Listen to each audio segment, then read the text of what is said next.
Some people don't know how to come to our store. So this is the subway, and here we have a barber. We have 2 mobile stores, and then, yeah, this is our cafe.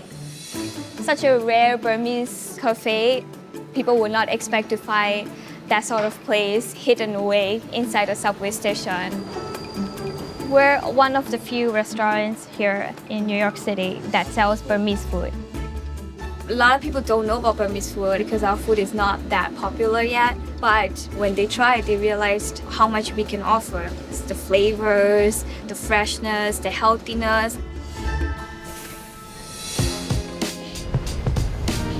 This is the Diversity Plaza entrance for the Jackson Heights Roosevelt Avenue subway station. Let's go!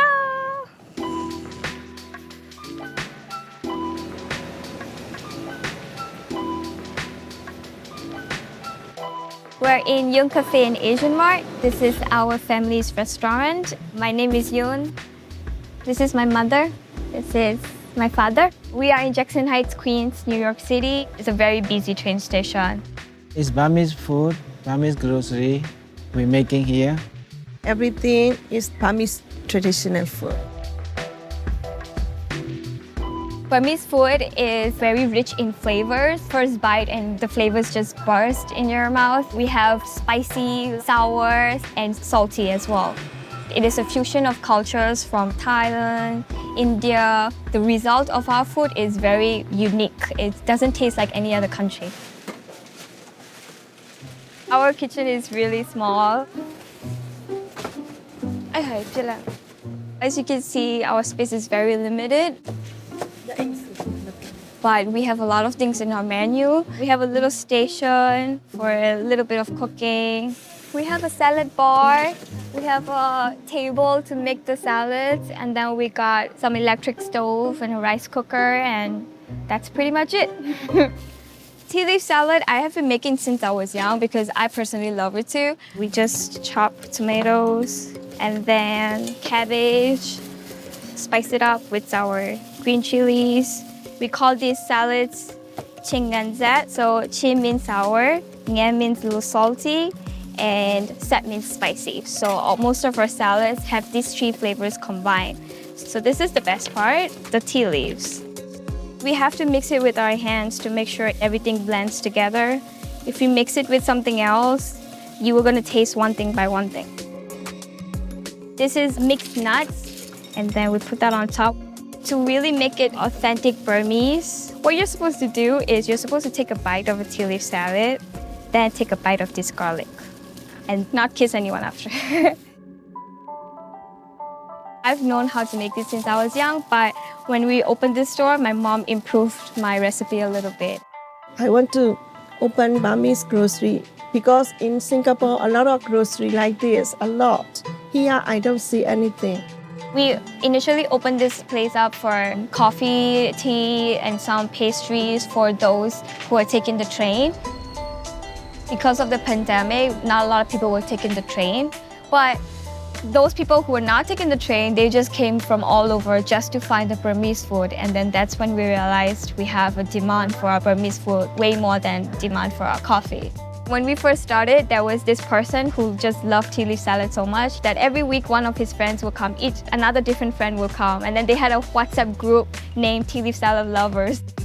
Through word of mouth, our store is a little bit more known now. We didn't expect such a reaction for our food. We were really touched by this response.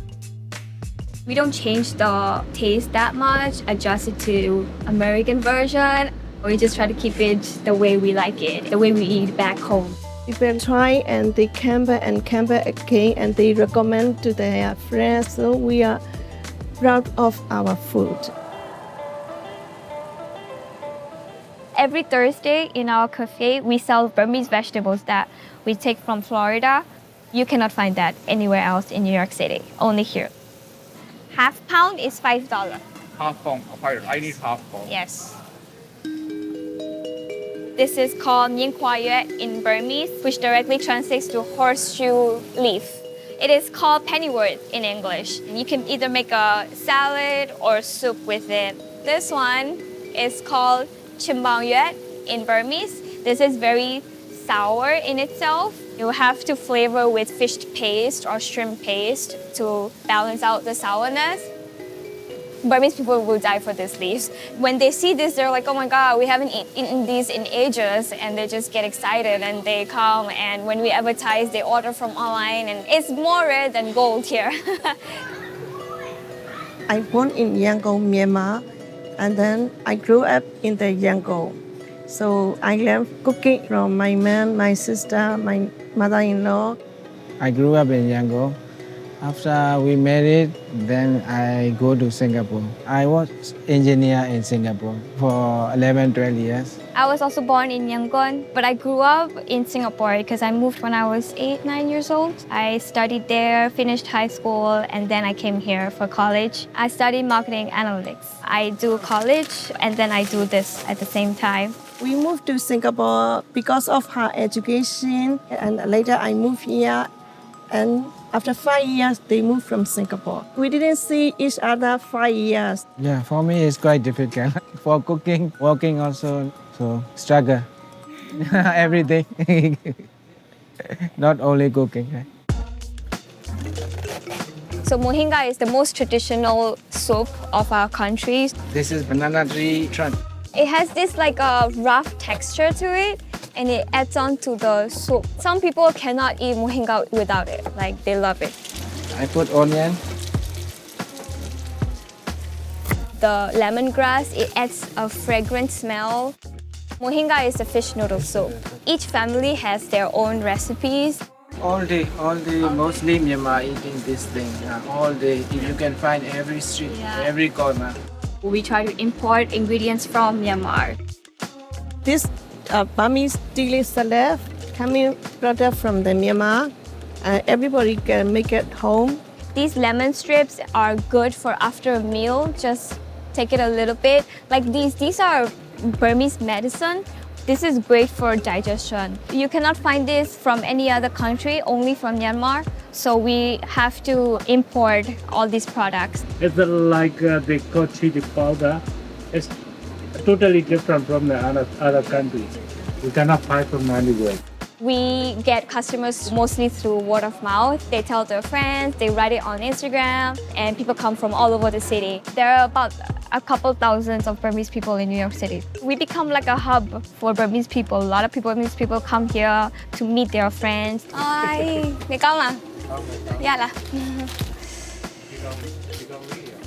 Okay. Before Young Cafe, I opened the Little Myanmar 2017. This store is small grocery store for the Burmese product. On March 5th, 2021, a fire started in a restaurant nearby us and it burned down 4 buildings, including our mini-mart called Little Myanmar. We couldn't even go inside. We lost everything inside. We don't even know what's the condition. Still we cannot enter the shop. We couldn't recover anything at all. Yeah. But it's not really about the inventory. It's just like it's my mom's little baby. This is my first business, so I can't forget. I have to do this. Little Myanmar open again. Our people, we must try something. No matter what, we have to keep flying. Not flying, trying. Trying, yes. People are very surprised that we exist in the subway. When they pass by, they're like, what are they selling? Like, what is this food? Even though it's in the subway, customers say that it is good that we're hidden because it makes it more special and more exclusive.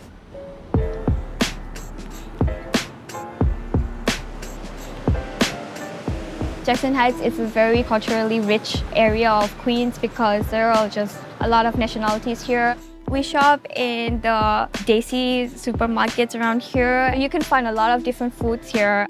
This is chili. For some customers, they like spicy food.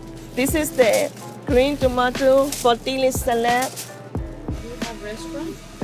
Yes, inside the Jackson Heights station. We've lived in Jackson Heights since we came, so about 3 years now. It is a great place because of the diversity here. People come all the way from the city or the Brooklyn to come to Jackson Heights to try out all the different varieties of food here. So it's a great spot for our restaurant. We even held a protest in Jackson Heights for our Myanmar situation, and a lot of Burmese people came. My mother, my brother still in Myanmar. There's a military coup, and then a couple months later, now we have COVID situation. These two combined worst combination, right?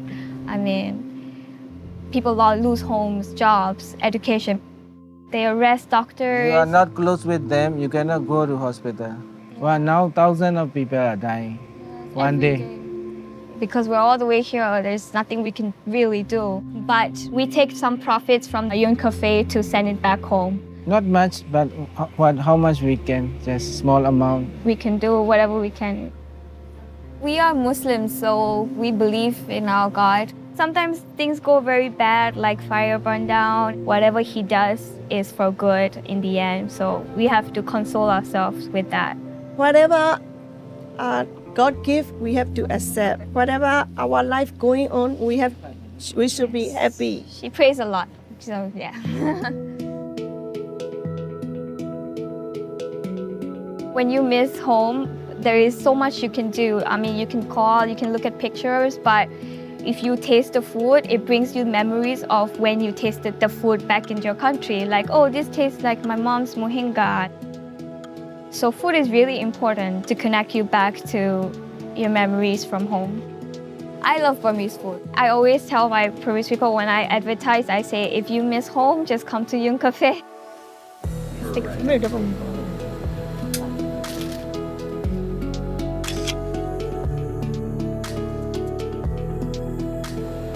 Không được luôn